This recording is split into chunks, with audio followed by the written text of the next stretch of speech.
So it's so important to be that first person to have the courage to say, the emperor's wearing no clothes. This is baloney. We're not going for it. We're not going to put up with this. Because the thing is, it's not just about you. This is one of my biggest things in the world. It's not just about you. All right, everyone. Welcome back to the LOOPcast, Catholic Vote's weekly rundown of faith, culture, and politics from a Catholic perspective.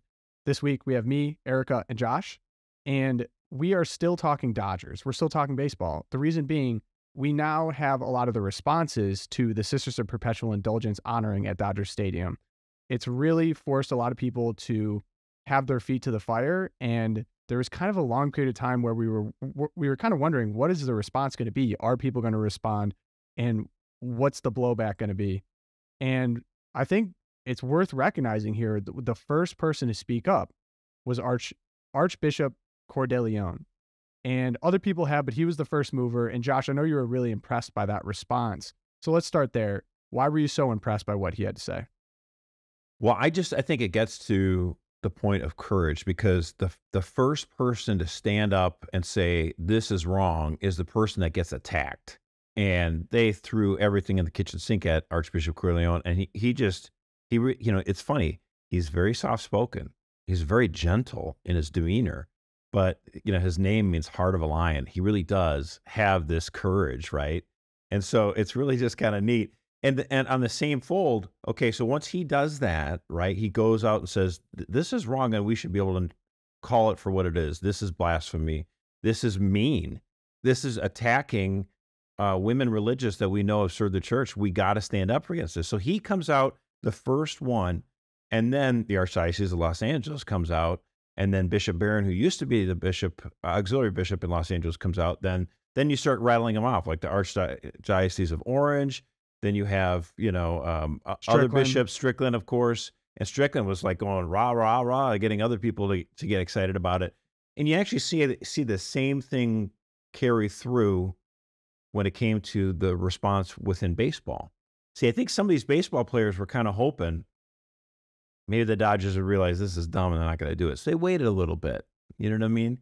And but then finally, Trevor Williams is like, dude, this is not okay. He's a pitcher with the Washington Nationals, very strong Catholic, and he just totally put out this brave statement, and he says, I'm not in favor of this. This is blasphemy against our Lord. This is attacking 4 million Catholics in Los Angeles alone. He's basically telling the Dodgers, this is a bad business decision. Why are you even doing this? And so Trevor was the first, and I think we all need to pray for him, because what's going to happen is everyone's going to attack him. But then as soon as he did it, what happened? Then a pitcher from the Dodgers, the very own team, he stands up and says, yeah, this is terrible. So it's so important to be that first person to have the courage to say, the emperor's wearing no clothes. This is baloney. We're not going for it. We're not going to put up with this. Because the thing is, it's not just about you. This is one of my biggest things in the world. It's not just about you. You need to stand up and be courageous for everyone else who wants to say that but doesn't have the power to do it. It's a lot easier for someone second, third, and fourth to go, yeah, I'm with Trevor. Yeah, I'm with the bishop in San Francisco. I'm with that. I think he's making a lot of sense.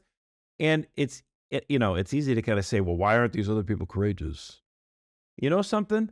It's not easy, because you're going to get a whole social media mob yelling at you. And a lot of people have jobs where they could lose it. They lose their jobs because they say something common sense, like this is totally disgusting and gross, and why are we saying that this is just okay? So I applaud Trevor Williams, if I said his name right, the guy from the Nationals, and I applaud Archbishop Cordeleone as the first people to stand up and say, this is unacceptable. Yeah, and we're trying to get in contact with Trevor right now to get him on. I'd love to talk and awesome. Hear about that. So if anyone knows Trevor out there, we talk to LOOPcast at CatholicVote.org. Well, you can email us. We'd love to talk to him. He's got the hat, the Washington Nationals is a big W, and he earned his W. That was a great win. Yeah. So all the Dodgers fans that are boycotting, you can go root for the Nationals. But and I think it's worth going into what the statements were specifically, because one of the things that actually really frustrated me this week was that Clayton Kershaw was the first person to talk about it, the first baseball player to talk about it. He was interviewed by the LA Times, and he gave some people cherry picked a quote from it, like it's not okay to mock other people's religions, and they're trying to like, which is really good that he said that. Which fair, good that he said that, but it was cherry picked from a larger article that I just thought was a really weak response. He's like, this isn't against anyone per se. Like, he refused to say who in particular. He refused to say why it was offensive. It's not just that, Tom, though. Say, it's that he went to the Dodgers and say, let's bring back this faith and family night with and so you're basically providing cover for the Dodgers to say, well, see, we got this thing both, over here, this Christian thing, fair and so then the pride thing. It's not about, you've had Pride Night for 15 years. No one's really up in arms about that anymore. I'm not a fan of it, okay, but no one's up in arms about it. What they're up in arms about is blasphemy.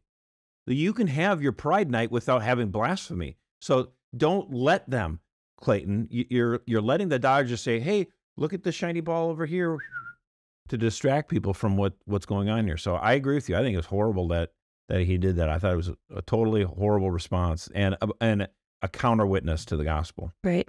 Yeah, well, that's okay. That's the point, I think, is so many people feel like they're beat over the head by other people's versions of Christianity, where the highest ideals and the highest virtues are not offending anyone, being nice, not calling people out by name, not judging people. Anytime you say something's wrong, you're accused of being judgmental, and that's not for you. You're not supposed to be judgmental.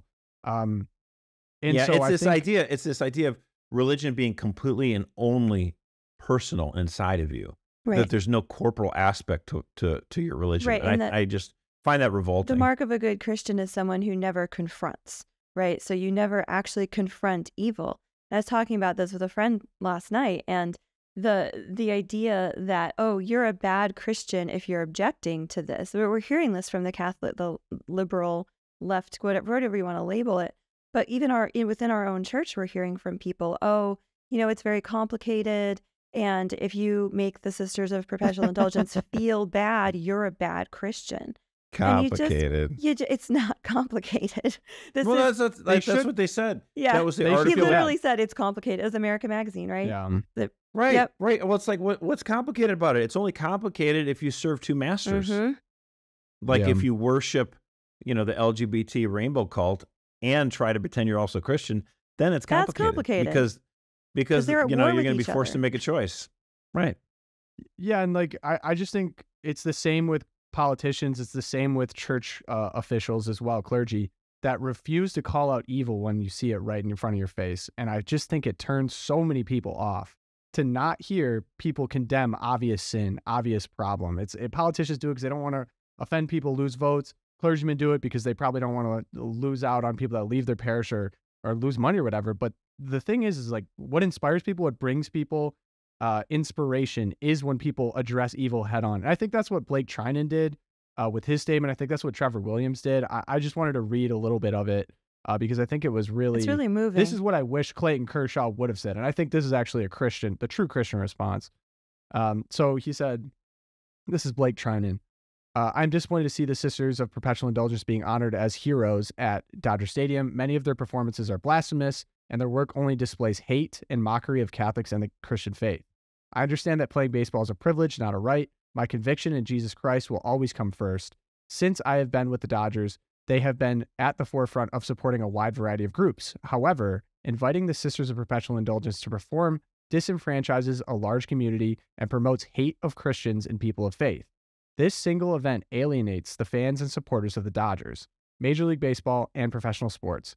People like baseball for its entertainment value and competition. The fans do not want propaganda or politics forced on them. The debacle with Bud Light and Target should be a warning to companies and professional sports to stay true to their brand and leave the propaganda and politics off the field. I believe Jesus Christ died on the cross for my sins. I believe the word of God is true. And in Galatians 6:7, it says, "Do not be deceived. God cannot be mocked. A man reaps what he sows." This group openly mocks Jesus Christ, the cornerstone of my faith, and I want to make it clear that I do not agree nor support the decision of the Dodgers to honor, quote unquote, the Sisters of Perpetual Indulgence. But as for me and my house, we will serve the Lord. Signed, Blake Trinan. Erica. Gosh, how'd that so one make you beautiful. feel? I mean, just that statement of faith in the last paragraph. I believe Jesus Christ died on the cross for my sins. And that's the line, right? That's what it's all about. And that's the antidote to what we saw last week as we were going through all of this footage and the horrible things the Sisters of Perpetual Indulgence have done. I mean, they have mocked the cross, they have mocked Our Lady, and then to have the pitcher for the Dodgers come out and say, you know, I want to play baseball. Because all these guys who are professional baseball players, they just love the game. They're probably just like, oh my gosh, can we just play baseball? Like, we got to this level, we worked so hard, and now we're being asked to step out in this culture war stuff. But he's just stepping out there and saying, Jesus Christ comes first. There is no game on earth. There's no job on earth. And it seems like we were talking about this too last night, Josh. We were talking about how we never know when that choice is going to come into our lives, right? When are we going to be asked to make the statement of faith that Blake Trinan just did? I believe Jesus Christ died on the cross. God will not be mocked.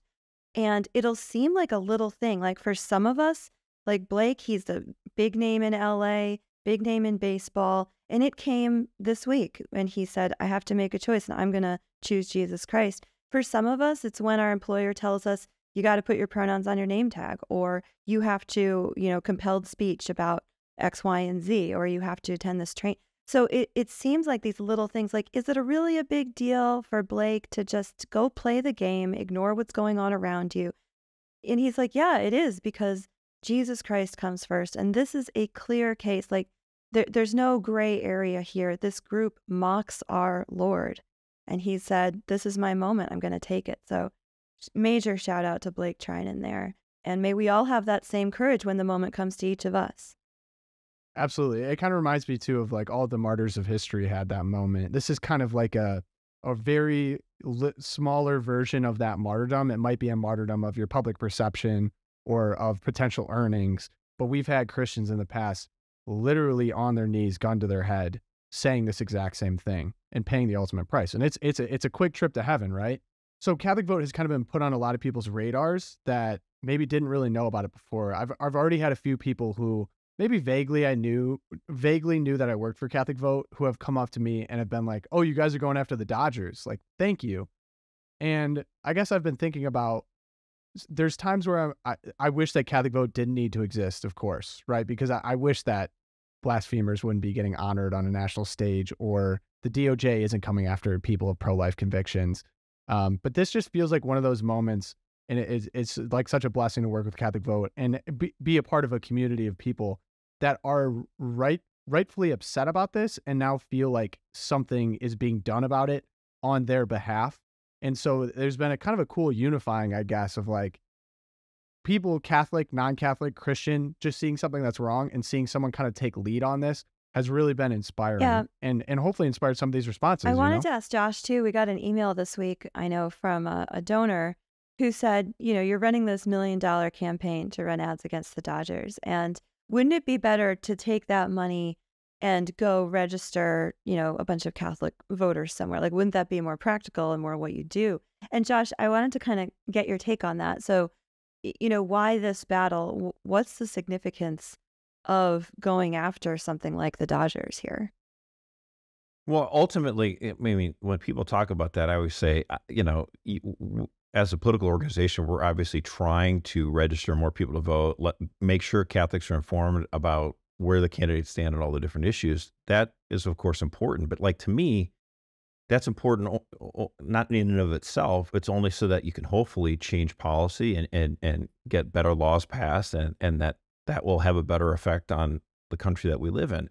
This is exactly a debate about what does it mean to be a member of our society and our culture. Are we going to just stand on the sidelines and let a massive corporation and entertainment industry make fun of Catholics, make fun of our Lord and Our Lady, and just disparage it in the most insane, mocking way ever? This whole group was started like in 1979 as a poke in the eye to Catholics, to make fun of us and to disparage women who have given their careers in service to the Lord. So to me, this is not a distraction from the point of trying to register more voters. Like, this is what we're about. We're about standing up for the faith. Like, this is exactly what it is. This is what we do.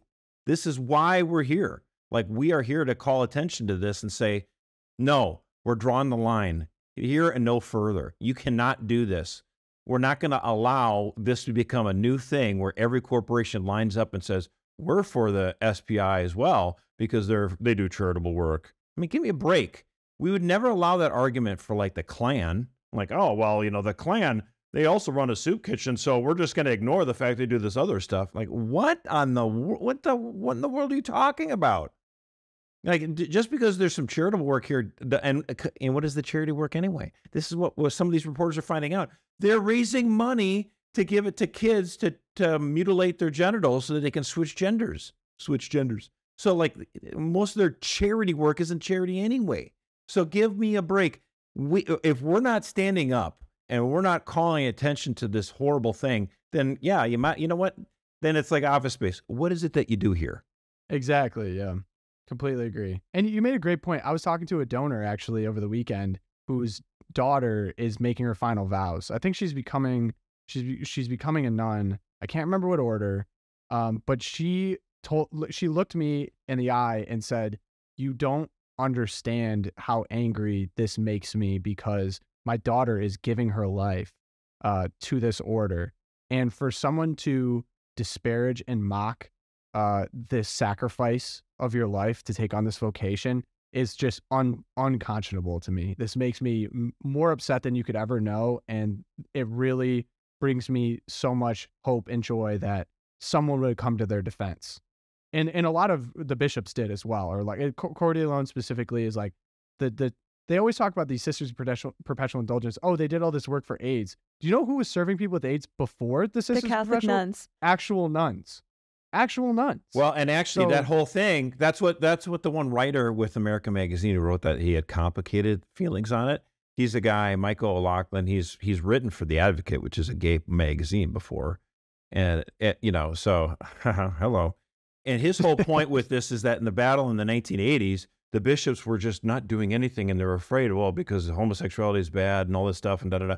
So they're totally misrepresenting the story. I mean, the fact is, there were a lot of Catholics were saying, hey, you should not have sex with other men, especially if this AIDS is going around through the 80s. Like, stop having sex with other men. Like, and like, well, we can't do that. It's just like COVID. Like, we can't shut down the bathhouses. We can't shut down the strip clubs. We can't shut down the casinos. The vices, we need to be able to have pure access to all these vices, and it's like, so they would disparage the bishops because the bishops wouldn't say, oh, well, yes to whatever you want. The answer is that men should have sex with men wearing condoms, not that they should not have sex. And it's like, hello, you should.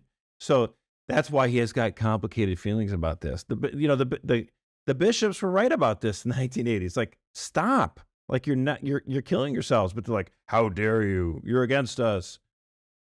I mean, yeah, it's shaky grounds, and they pay themselves most of the overhead.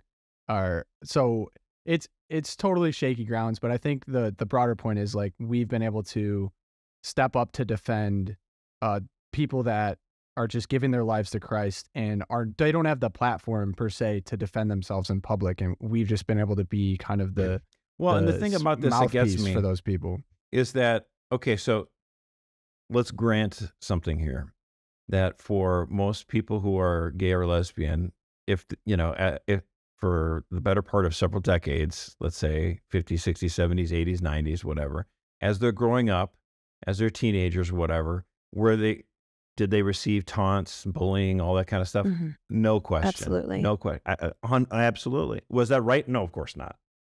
Now, that being said, that because that was the history of so many of them, they're able to say, we're the victim, and we're the victim always. And it's like, hold on a second. You were mistreated when you were a teenager. I gave you that, and that was sinful. And the people who did that should go to confession, and they should apologize to you as much as possible. But the fact is, you're not the victim right now. Like, every single corporation in the world is modifying their logos this month with the rainbow stuff. And all these teams are freaking out, and they're totally scared. Target and Bud Light and the Dodgers, they're not trying to apologize to Christians. No. Right? They're like, they're freaking out that the Rainbow Mafia is going to come after them. So they're like, that's why they're calling this whole thing, like with Bud Light, a no-win scenario, because all the It is a market no-win It is. scenario. all the yeah. market guys are like, well, there's no way Bud Light's going to say we went, we went too far, and you guys are trying to push us off a cliff. So there's no moment. So Bill Clinton had this Sister Soldier moment where he finally said to some of the more hardcore black activists, I can't go for it. You did a line too far. I can't do it. Right? There's never going to be that for the Rainbow Mafia. There's no point where someone's going to go, hey, you know what?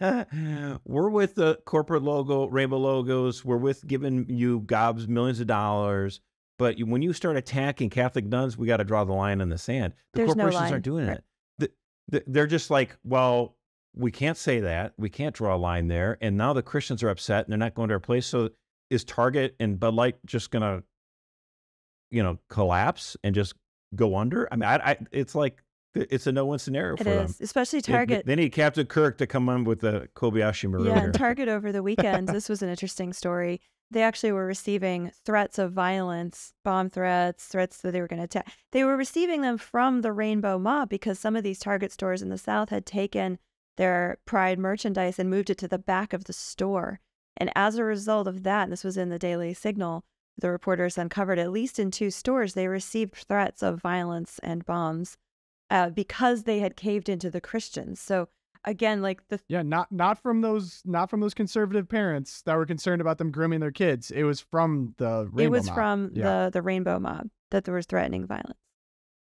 And see, the Rainbow Mob has the full Death Star of the culture and the entertainment media Yeah. and the Like the planet entertainment vaporizing Death Star is totally do. up their sleeve. they have the entire culture and all the media on their side, so they're not used to like this idea that they would get any correction, hey, you know what? We're with you, like 99% of the time, but dude, it was too much. There's So none. Josh, you're basically Han Solo, is what you're saying. Like you're Han Solo, Oh, we're back. and I'm an We're Ewok, back. and I don't know what Pogo is. Uh, I was trying to move us into Star Trek, but you're going back to the Star Wars. Well, yeah. nerds all around. So we have a pick-me-up. June's here, and like Josh was saying, it's been overwhelmed with rainbows and not the good kind. So we have an article here written by Catholic Vote. It's called 5 Efforts to Reclaim June. And we're going to have it in the show notes, but we thought it was a good opportunity as the rainbows are kind of flying everywhere in June. How do we kind of refocus this time and reconnect it to a more liturgical calendar, a more uplifting time, especially when there's a lot of degeneracy and despair kind of, it feels like, around. Josh, would you like to, I mean, you have a yellow shirt on. You're not usually a yellow guy. Yeah, Erica had that great interview, obviously, with Robbie George. He had an idea for Fidelity Month, so watch that interview. That was pretty good. But it's just right. You just feel like you're drowning in like this sea of rainbow stuff. And so that article's got 5 different ways you can try to reclaim the month. Actually, shout out to Matt Fradd. Woo! I got a T-shirt here. Oh, check it. Reclaim the month. Reclaim with the the Sacred month. Heart. Bam. Beautiful. So that's what we need to, and actually it's perfect because what we want to do, the Rainbow crew, their whole idea is love, and you need to always and everywhere accept any person's affirmation of whatever they think their identity or love is. And that's not going to lead to true happiness. If we really believe in true happiness, understanding who we are as men and as women, the heart of Jesus is really what we need to do. It's the sacrificial love. Amen. It's, and it's like if we had a month dedicated to male and female lust that was disordered, we would also have to stand up and say this is horrible. Like, hey, let's have a whole month dedicated. Yeah, let's have a whole month. Let's have December be, Playboy month. Like, no, that's not. No, stop. That would be stupid. That would be wrong. It's a positive vision. Well, and I love Matt Fradd's the reclaim idea, because it really points out that the month of June has for hundreds of years been dedicated for Catholics to the Sacred Heart of Jesus. We have the Feast of the Immaculate Heart of Mary in the same month, and the Most Chaste Heart of Joseph is at the end of June. So it really is the month of the heart of our faith. And the idea was saying it's reclaim the month. It's like, no, this was ours first. It's not ours, yeah. It's Christ. This is Christ's month first. And the Rainbow Mafia, like, you're a blip on the historical screen. I can't even talk. You're a blip on the historical timeline. You're the most recent manifestation of Satan's attempt to rule the world, and you're not going to win. We're reclaiming the month. I really love that. There's another piece out too. Another thing families can do this month is do an enthronement of the Sacred Heart of Jesus in their homes. And I'll put this in the show notes as well. There's actually a website you can go to. It has all of the resources and the prayers to enthrone the Sacred Heart of Jesus in your home. And I have to pitch this book that I'm reading right now. It was sent to me by Sophia Press. It's just out. It's The Family Guide to Spiritual Warfare by Catherine Beckman. And it's amazing for this month of June, because we have to recognize Pride Month, quote unquote. It really is a moment of spiritual warfare. There really is something going on here, and we have to arm ourselves. And how do we arm ourselves? By reconsecrating our families to the Sacred Heart of Jesus, with the rosary, with daily rosary, with some form of family sacrifice. Maybe your family, gives up sweet tea or gives up, sugar drinks or dessert or something for the month that you can draw the children into to participate in this. So another great resource I'll put in the show notes. And just to think about that Sacred Heart, to love our fellow man, to love the people who are trying to persecute us, love the people who are unfortunately wrapped up in this ideology of the rainbow cult. Like, it's just, you got to snap out of it. You got to pray for them. They're victims too. Yeah. Jesus does not want them, falling off the cliff this way. So we want to try to have mercy, compassion, just like the heart of Jesus had for us. There, but for the grace of God go I. So we all need to be better about this and try to be true witnesses. Yeah. So bullet points here. We have the Maffrad t-shirt, doing great work over there. Adoration is extra important during this time. Stay in the state of grace, hit adoration. You will feel a lot better. You will be a lot more protected spiritually. Family consecration. I actually did that with my family a long time ago, and it was really awesome. You can do it with kids. It's wonderful. Sacred Heart enthronement of your home. We're almost missing a big one here. Hide the Pride. Hide the Pride. Hide the Pride is here. It's the second annual Hide the Pride. We got quite a lot of attention last year for doing it, all because we want to keep pornographic books out of the library, especially the ones that are children's eye level. So we will have the link to the website where you can sign up to do it, or just find more information on how to do it. And I have to plug brand new resource this year with Hide the Pride. We just compiled lists for all ages of children.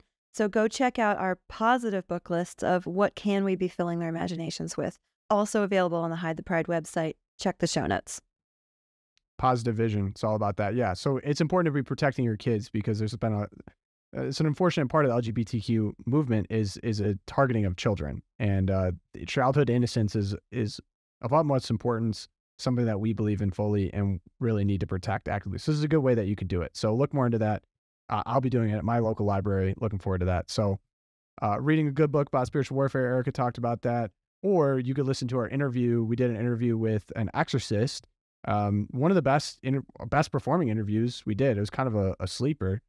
Go check that one out. It really helped frame a lot of things for me. And I've been Catholic my whole life, and there's stuff I learned in that one. And then offer the family sacrifice. So that being said, we have to talk about the super exciting debt ceiling. America spends and spends and spends and spends, and the bill is coming due here. And what do we do? Josh, or actually, no, we're going to start. Erica, if you could you did a lot of research on this. Where are we at right now with the debt ceiling? And Josh has hot takes, so we'll hold those. So the debt ceiling, this has been all over the news. Kevin McCarthy and Joe Biden over the last weekend, a couple of weeks, finally met. Joe Biden, of course, President Biden has been saying, I will not negotiate. I will not negotiate. No negotiations. And then they negotiated over the weekend.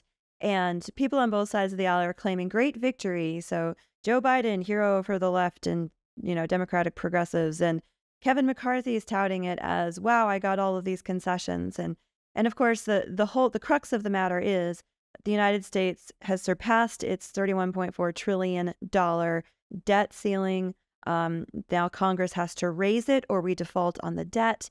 This happens once or twice every year. It's always a big political drama. So what exactly were the concessions that McCarthy got out of Biden? Well, the first concession was that they came to the table at all. So in a way, Biden was saying, I won't do it. And then he did it. So that kind of feels good, I guess. But then also Biden is going to have to collect student loan payments. So sorry, guys, who are going to, get out of your $40,000 of debt. You are going to have to pay the loans back. So that's a good thing. It's going to suspend the debt limit until 2025. So it's kicking the can down the road a little bit. We are capping some spending growth over the next 2 years, except in the areas of defense and veterans. We're raising the age of food stamp recipients to 55, subject to work requirements. So now you have to work until you're 55 in order to continue to get supplemental food benefits. And there's some limits also on that $87 million that was going to go to the Internal Revenue Service, like secret forces. Remember those guys doing their training and all those videos of IRS agents getting ready to come collect the debt from middle America, among other small bits. So those were some of the concessions, all pretty much Band-Aid. And of course, the conservative critique from the Freedom Caucus, Chip Roy, was that it's not a long-term solution. They have a very purist angle, as it were. They're coming at it as, okay, we just need to, meet interest payments on our loans, pay down the outstanding debt, limit the spending. But that's not happening. So that's where we're at with the concessions right now. Erica, read the Benedict quote on debt. So for all the purists out there, this was my favorite quote I found when I was doing the explainer on the debt ceiling in Catholic social teaching. So Benedict XVI wrote, "The willingness of nations to take on massive debt demonstrates a practical atheism that lives at the expense of future generations. This is a moral failure to practice solidarity with our posterity," Benedict stated. "We live on the basis of appearances and the huge debt." And just to say, this is the largest debt of any empire ever in the history of the planet, the United States debt. The huge debts are meanwhile treated as something that we are simply entitled to. Look, and I'll say it. Trump spent a lot as well. Okay, yeah, and I actually looked this up. This is not just a Democrat issue. Trump spent a lot as well. Biden spent a lot. This is really interesting. Obama spent a lot. So every time there's a majority in Congress, so that when the Republicans hold Congress and there's a Republican president, when the Democrats hold Congress, the spending goes up. This isn't like we're waiting on, the Republicans to somehow come and save us from ourselves. Or if we'd won the House and the Senate, this wouldn't be the issue. We'd be paying down our debts. But every time in history, like you said, under Trump, the spending went crazy. Under Bush, the spending went crazy. It goes crazier under the Democrats, to be fair. Historical fact check from Josh. Go. Well, I would never want Democrats in power because they're bloodthirsty baby killers. But if unified government means more spending almost every time. Right. So Republican unified government and Democratic unified government are the worst is obviously unified Democratic government, but the second worst is unified Republican government. If you only cared about government spending and that was your only issue, and you didn't care about the fact that babies are being killed, which is obviously, hello, you're crazy then. The best situation from just a practical government spending standpoint would be a Republican Congress and a Democratic president. That's usually your best terms because just the nature of the beast where you have conflict. And so, right. And again, this is what I thought Senator J.D. Vance had a good point about this debt deal. He said, 2 possible messages on the debt ceiling deal. Number 1, it's the best we could do in an era of divided government. Or 2, it's a historic deal for the country. He says, the first might be true. The second is obviously false. Right. Our base would be a lot less angry if our leaders were honest. And so I applauded for the honesty. It's like this, the Republicans were supposed to win humongous in the midterms. And they not only did not retake the Senate, they barely took the House by a sliver. So they have a 3 or 4 seat majority. It's the tiniest ever. And that's why it took 15 rounds for the speaker to even get elected. And so that you're able to hold the president and the Democratic Senate to some terms, I guess, go for it. Good. I'm glad you got it done. But here's the funny thing. People who are concerned about spending, if you really think about it, you don't need a constitutional amendment for a balanced budget. Right? That's going to take 2/3 of the House and the Senate and 3/4 of the states. It'll probably never happen. If you really want to control spending, all you need is one person to be elected president with the vision and the courage to say no, because the debt ceiling is an automatic cost-cutting tool if you'll use it. So imagine if the next president of the United States, whoever he or she may be, just says, I'm not raising the debt ceiling. I will veto anything. Basically would force the Congress to override his veto, and you would keep spending at a certain level because you couldn't borrow anymore. And so like, it would just be this mechanism for like, okay, let's sell off. But don't you think that they would just get vetoed though? They could override his veto for sure, but at least it would, it would require, 2/3 of the House and the Senate to work together. And so then it would embolden the people in the Congress who want to cut spending. So you would transform the whole landscape. It would be amazing. I don't know if any president would have the courage to do that, but it'd be a great way to, could be Nikki Haley. Let's hope not. And when we're talking about a generic person, I use the male. See, I always love this. It's like the feminists are like, well, you should say she for a gender specific pronoun, and then they just sort of drop this because we're all under the gender neutral pronouns now, right? The Z and all that stuff. Yeah, the plural fact they, is, them. if you refer to somebody in a generic he, that means it could be for describing a man or it could be describing a woman. We have to share our pronoun. But if I say her, then we always know it's only about a woman. So. Look, it's a foregone conclusion. It'll probably be Nikki Haley, but we can move on past that. Did you see the DeSantis, anything from the DeSantis speech in Iowa? Well, I mean, he has a good sense of humor. I mean, he said, last time I was in Iowa, I wasn't even planning on spending any time in the Des Moines area, but the weather was so good I couldn't help it. So that was obviously a dig on the fact that another person who's campaigning for president got scared off by the tornadoes and didn't land there. Tornadoes, yeah. But like, if you really, that's kind of cute. But if DeSantis wants to go at the king, which is Trump, he's going to have to punch a little harder than that, I think. So we'll see. It's going to be an interesting campaign. Yeah, but then the other thing, Trump just attacked McEnany, which was his press secretary, ex-press secretary, which had a kind of a surprisingly big reaction from people because she was one of his biggest supporters, defended him in the toughest of times. I mean, she's razor sharp. Took a lot of bullets for the guy, right? Yeah. He called her milk toast, but not the proper way. He said milk is in like milk carton, and then toast is in another breakfast item. And a lot of people pointed that out. But I think it was a larger thing of like, wow, like he's just willing to attack anyone. And it's like I guess people are surprised by that. Should they be surprised? He's always been willing to attack anyone. If he perceives disloyalty, he's just after them. And he doesn't care how to spell milk toast. I'm like, come on, people. Like, Donald Trump just... It wasn't all caps. It wasn't all caps. So. He did it, and he calls him Rob DeSanctimonious. He doesn't really care about his grammar. He's not like, oh, thanks for correcting that. Guess I'll have a proofreader read my text next time. He's shooting from the hip. He always does. He's shooting from the hip, but the big question is how does... Because Trump, like you said, is king right now. And DeSantis, how he's kind of chosen to go about his launch and everything like that. Do you think that it's been effective so far, that it's really gotten under Trump's skin to the point where he's actually really nervous? Or does he still kind of view him, I guess, as a...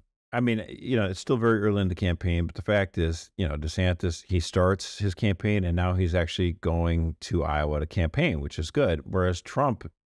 I mean, he's not really even campaigning. He announced like 5-6 months ago, and he's still just about every day is golfing. And it's like, I mean, what you're not even campaigning. So I feel like I deserve this rather than actually earning it. So, we'll see how the voters in Iowa and New Hampshire think about that. I mean, I think he's going to have to go out and press the flesh again and make the case for why, he should be the person that, to be the standard bearer for the next 4 years, as opposed to just saying, well, I want it, therefore I can do it. And if Trump is just going to relitigate the 2020 election and say, this isn't fair, I was stolen, then I think voters are like, okay, but what are you going to do for me now? Like, this is, there's a lot of things going on. And there's a lot of problems our country has. We need solutions on this stuff. And yeah, I mean, to the extent that Trump can be entertaining, fine. But like at the end of the day, like where's your focus? Is it only on the election stuff? But if he can, look, if anyone can turn it around, Trump can turn it around. So we'll see if he can make it work. It's still very early. We'll see what happens. You know what I would really like to see, and I think in an interview with Glenn Beck, this was talked about, is actually doing debates that would be sponsored by the RNC, but on alternative platforms. So he said, even what if we just do it on the Blaze and we have a moderator that is going to actually ask questions that matter to Republicans? Yeah, because why if not? we just acknowledge, do the Blaze, do Joe Rogan, obviously the Loopcast. That would be amazing. That would be awesome. Oh, good idea, Josh. Yeah. I'd be happy to moderate a debate between all Josh the is going to get Republican snatched up by the candidates. DeSantis campaign. They're going to be like, that was a good idea. We need this guy on our boat. Yeah, come on the Loopcast. Come on, I Loopcast. just think like it is just more of if we just acknowledge that all of these major media platforms are left-leaning and they're going to be speaking questions that are more in the interest of people that are left-leaning, you're just not going to be able to get as good of a debate from Republicans because they're not asking questions that matter to Republicans or Republican voters. A lot of times they're just kind of asking questions to throw people off of maybe the vision that they want to put forward. Right. So yeah, it would be really cool to see like Tucker. I think Tucker would do a really good job. He'd be the best. Yeah, Tucker on Twitter platform. I mean, but not crashing and the just platform. just watch people go at it. I'd also be curious. I mean, the Trump Biden debates of But see, hold on, Tom, hold on. 2019 were bad. Hold on a What? second. Trump doesn't even want to debate. Right. He said He's not gonna debate anyone. Or He's any no debates? interest in debating in the Republican field. Yeah, he's going to come up with whatever excuse he has. We'll see. If the point I make is, who's in charge? Is it the RNC? No. Are the candidates in charge? No. We, the voters, are in charge. And so if the candidates say we don't want to debate, it's like, okay, well, that'll help inform our decision on who to support. And so, ultimately in this country, the power rests in we, the people. And if we say to these candidates, listen, if you don't get up there and duke it out and show me that you got enough toughness to last it out, then how am I going to support you in the general when you got to go against the 800-pound gorilla of the mainstream media, the Death Star? So, Trump saying he's not going to debate. We'll see how long that lasts. But I mean, to me, it's like, get out there. You're asking to be the privilege to be the standard bearer. Then roll up your sleeves, get to work, show that you got the strength and mettle to do this. I don't think I have anything better to add to that. So we run into the Twilight Zone now. And I'm first on the list. So Anthony Bass.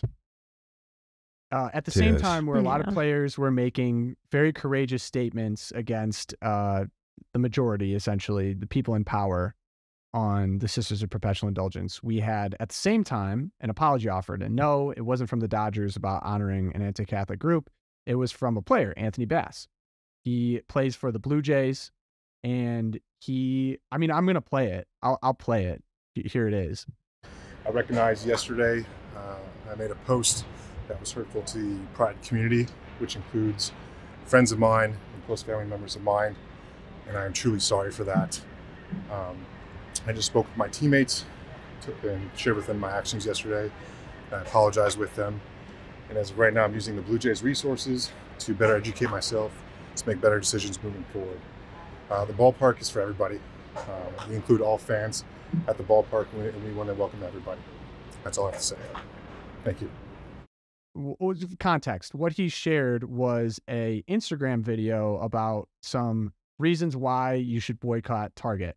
And the reasons that were brought up was, well, one, they worked with a Satanist. Two, they were selling swimsuits that were encouraging like young kids to appear as a different gender.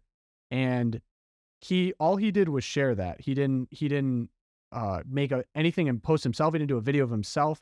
And this is something that everyone of the Loopcast has been a part of. I'm no longer going to shop at Target. I've shared and highlighted many pieces of media that were good examples as to why you shouldn't do this. And what happened was the Blue Jays manager, here's a quote from the Blue Jays manager: "We're not going to pretend like this never happened. We're not going to pretend like it's the end and move on. There are definitely more steps that are going to follow." All he did was share this. And I was just looking at this and I'm like, nothing that you could possibly say or apologize is going to make these people happy. They knew what they were going to do to you as soon as you shared it, and they were going to make an example out of you. And so at least keep your dignity, right? I mean, that was the most groveling. It was just hard to even watch. I was like, man, you are a man without a chest. no, don't apologize to these people. They don't love you. They're not gonna They're like not gonna you. They're not gonna accept your accept you apology. again. If They hate you. If only he had the courage of an Orthodox hockey player or Trevor Williams, some of these other guys, you know, the actual, like, to me as a man, to see that guy making that statement, I'm like, it's hard to think of any hyperbole. Like, I would rather die. Right. I would rather die than to have to be done that. I mean, like, and you're not even in captivity. You know what I'm saying? So it's like you can imagine a situation where you're a prisoner of war, and they used to do this to our GIs, like in Vietnam and Korea, where they'd have to read a statement, you know. And of course, I recall that one guy who had to read the statement. He's reading the statement. Oh, I'm being treated so wonderfully. The Vietnamese people are so wonderful to me. And the whole time he's doing this, reading the statement, he's blinking like crazy. And everyone like, so this one guy in the Navy intelligence is like, did you see this video? This guy, he's like, he keeps, it looks like he's blinking. So he figured out what the heck is going on. He's he's blinking the words torture. And everyone realized, oh my gosh, in Morse code by his blinking. And so they realized this guy was letting people know that he was being tortured, and it would change the game. We realized that the North Vietnamese were mistreating our guy. And that guy, Jeremiah Denton, was a hero. He eventually got elected to the United States Senate, by the way. And it was just a great American. Did you see Anthony Bass? Was he blinking? I wasn't. Yeah, no. Go ahead. Let's roll the tape. I don't think so. Yeah. But Christians, like, that's a normal Christian opinion that I'd say most of the country feels right now. And all he was upset that Target is supporting Satanism and tucking, insane gender ideology and Satanism. And if you do that, you will be forced to apologize. And not only that, there's more steps. You have to be educated and learn and not want to harm people. So this is a baseball player that's making $1 million a year, right? And if he gets fired, it's like noticeable. Like, you can't just pretend, like, because if it was somebody inside the organization, let's say some graphics designer person, assistant or manager, whatever, right? You're like, oh, and they could just get rid of them and you'd never see them and no one would ever hear about it. But like, if the like, wait a minute, why did that baseball player for the Jays, why did he get released or cut from the team or traded? Oh, because he said something on social media. Oh my gosh, did he say something neo-Nazi? Like, no, he approved of the boycott against Bud Light. What? Right. Like, hey. And this is where I think actually there's an opportunity for a presidential candidate to say, we need protections against complete viewpoint discrimination. You shouldn't lose your job if you tweet in favor of a boycott against Bud Light. You know what I'm saying? And banks shouldn't be able to unbank you if you don't have the right political views. Like, so that doesn't exist right now? Not really. I don't know. In Canada, the only anti-discrimination stuff that we have right now is if you mistreat people on the basis of skin color or sex or orientation, that kind of stuff. That's what we have it for, which, okay, so we have it for that. But like, wait a minute now, you can just fire somebody because they tweet, you know. No, they didn't actually fire the Blue Jay guy because he read his statement. Right. He had his education. Surrender. Which there's more to come, and they might fire him anyway. Right. That's the thing, Erica, you always bring up. Well, no, it's harder for them because actually, here's the thing. The players have rights. They have a collective bargaining agreement. And so this is what might happen with the Dodgers. If enough of these players say, hey, wait a minute now, we're asked to participate in something by playing baseball, because everyone on the Dodgers team and whoever plays the Dodgers that night are going to have to be there for this night where they honor the SPI, right? And so they're going to say, hold on a second. It's one thing if you say it's Pride Night and we're doing the thing, but like now you're saying I have to be a part of something that's intentionally blaspheming my faith, right? And so we might actually this is where the players union might have to step up, and we'll see. Yeah, and I think like the Anthony Bass thing here with again, just so groveling and so emasculating for someone to get up and read this, but my heart just broke because you see these statements you see that the floodgates are opening, right? That more and more Christian players are actually starting to make a stand and say, I won't take this anymore. And you're like, Anthony, you wouldn't have been alone. Like, you missed your moment here, guy. Like, you really could have said, no, this is why I retweeted that. This is why I shared that on Instagram. And instead you chose to just like put your head down. I just want to play baseball. I just want to keep going. And but my message to Anthony Bass is, it's not too late, right? There's still, you haven't like defined your future. You can still come back and recant that apology and say, I was under pressure, but I'm actually standing up for my principles. I mean, even Joan of Arc, right? Even Joan of Arc, under pressure, she signed a thing saying, I never saw the Blessed Mother, I never saw St. Catherine. And then later on, she recanted, and now she's a great saint and martyr. So it's not too late, Anthony. If you're listening to LOOPcast, which I'm sure you do faithfully every week, my message to you is come back. I like the confidence. Right. Well, you know, fake it till you make it, right? Bridge not burned, but you know, you got to step up here, man. It's just hard to watch. All right, Erica. All right. So this is actually really great news, too. NPR broke a story last week saying Planned Parenthood is planning to lay off 10 to 20% of its national workforce. And of course, NPR's 10 to 20%. This is a huge billion-dollar company going on here. They're planning to lay off. It's a lot of people. And of course, NPR paints this as a great tragedy. And whose fault is it? The MAGA Supreme Court justices who overturned Roe v. Wade. And then I thought, wait a minute. What? How much? I thought abortion was a small part of what Planned Parenthood does. 3%. 3%. Their self-report, like all their marketing is, oh, abortion's only 3% of what we do. We do mammograms. We do like community work and blah, blah, blah. No, but they have to lay off 10 to 20% of their workforce because of jobs. So somebody's lying. There's something that doesn't really jive here. So anyway, I want to end on a positive note. If you know anyone, listeners, if you know anyone who is losing their job at Planned Parenthood because they can't be in the abortion industry anymore to the extent that they want to be, there is a wonderful resource from Abby Johnson, former Planned Parenthood worker, author of Unplanned. There's a movie about her. You might have seen it.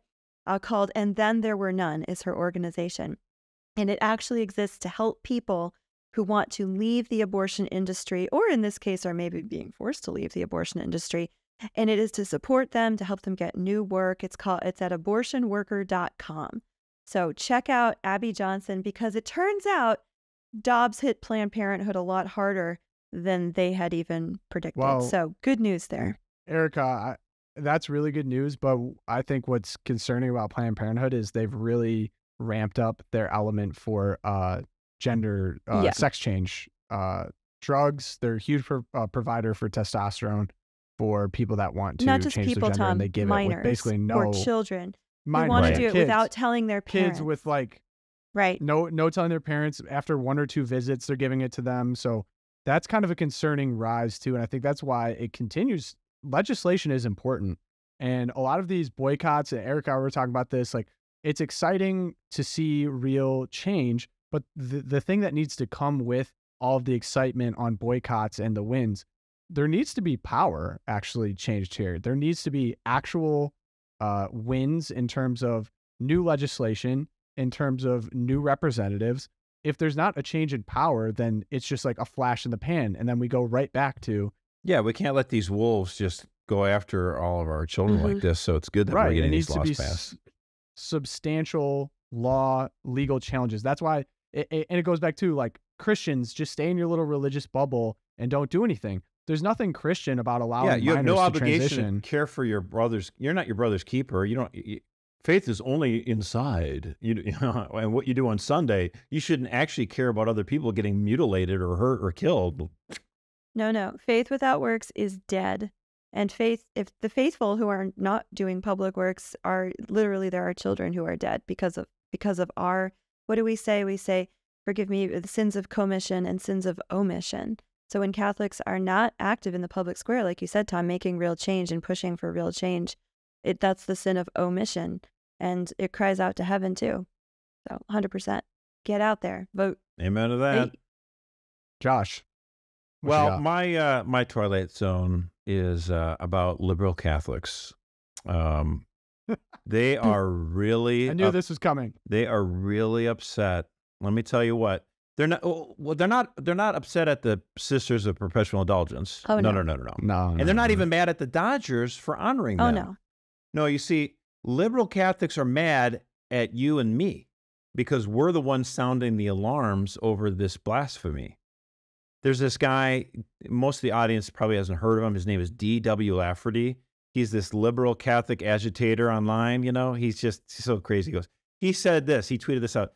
The only reason any of us are talking about this or know about this is because it's being intentionally magnified 1,000% to get people angry. It's been going on for quite a while now, and it's not good to feed this ugly anger machine.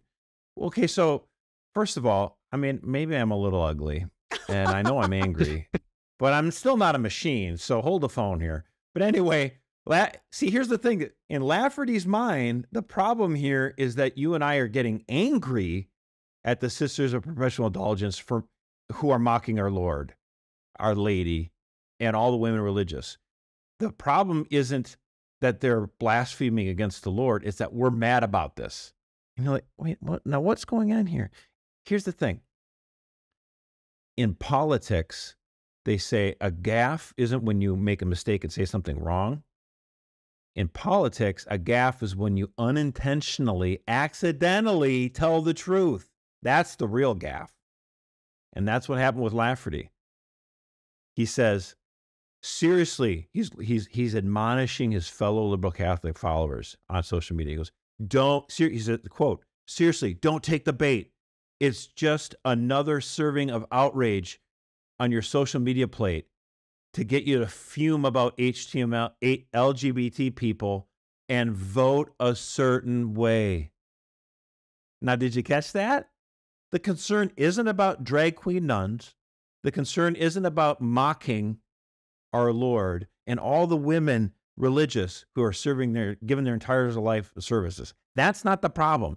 The problem is that someone might get angry and not vote for Democrats because in the liberal Catholic mind, the only unforgivable sin isn't against the Holy Spirit. It's against the Democratic Party. So don't you ever go against the Democratic Party. And that's why you have these people, like we mentioned earlier from America Magazine. He's so conflicted. I have complicated feelings about this. You only have complicated feelings because you're trying to serve two masters. It's not complicated, buddy. Mm-hmm. Blasphemy is bad. It's pretty simple.